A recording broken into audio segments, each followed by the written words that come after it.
Why there is no GB football team at the 2024 Paris Olympics? Why does a nation with some of the best football players in the world struggle to formulate a young team of talented ballers who can go on to play at the Olympics? Did you know that Team Great Britain has not participated in the men's football event since London 2012? That is crazy to think about, given the nation's rich history in the sport. If we talk about Great Britain's history at the Olympics, it has had its fair share of achievements, securing the third position on the medals table in London in 2012 with 29 gold medals won, and then at the 2016 Rio Olympics, where GB won 27 gold medals and finished second, followed by the Tokyo Olympics, where GB managed to win 22 gold medals and finished fourth on the medals table. But unfortunately, the nation will not be fighting for gold medals at the 2024 Paris Olympics, just like they did not in 2016 and 2020. Hence, it is only natural for football lovers and fans to feel puzzled about why Great Britain does not have a football team at its disposal, despite being one of the favorites to win any major football tournament that takes place in the world, namely the FIFA World Cup and the Euro Cup, where England most recently finished as runner-up for the second consecutive time. So why does GB not compete at the Olympics with a men's football team? Well, that's because they have failed to agree with the four home nations, and there are doubts that it would injure their image with FIFA and UEFA. Because the Olympics are not like the World Cup and the Euros. The Olympics are run by the International Olympic Committee,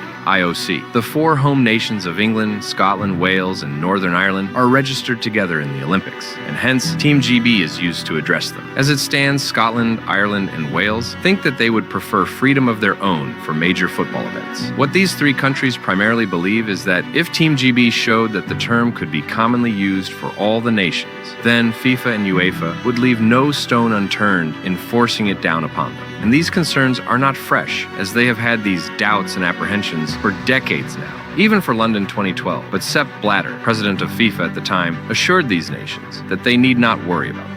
Team GB's participation in the Olympics came to a halt in the 1970s itself, with only one exception being made for it at the 2012 Olympics in London. During that time, the home nations agreed to form a football team, despite not having one for over 4 decades, even though there were apprehensions and doubts within Scotland, Ireland, and Wales at first, with only England agreeing to participate. However, a compromise of sorts was reached among the home nations, and although Scotland was still not completely convinced, the Great Britain team in 2012 was led by Manchester United legend Ryan Giggs, with 13 English and 5 Welsh players, but no Scottish or Northern Ireland players. As for the women's team as well, they formed a team in 2012 that reached the quarterfinals, but suffered a defeat at the hands of Canada. Further reservations from Scotland, Ireland, and Wales disturbed their plans to participate in the 2016 Rio Olympics. But ahead of the 2020 Tokyo Olympics, things started looking up for the women's team. The 4 associations reached an agreement ahead of the 2020 Summer Olympics that the highest ranked of the 4 home nations would be nominated to compete for the Olympic place. Even though England and Scotland had qualified for the 2019 World Cup, it was only England that was eligible to qualify for an Olympic qualifying place. England even managed to make it to the semi-finals of the World Cup and was able to secure one of the 3 qualifying places allocated to UEFA. Well, that has been the story so far behind GB not participating in the football event at the Paris Olympics in 2024. But will we see a GB football team in Los Angeles in 2028? Only time will tell.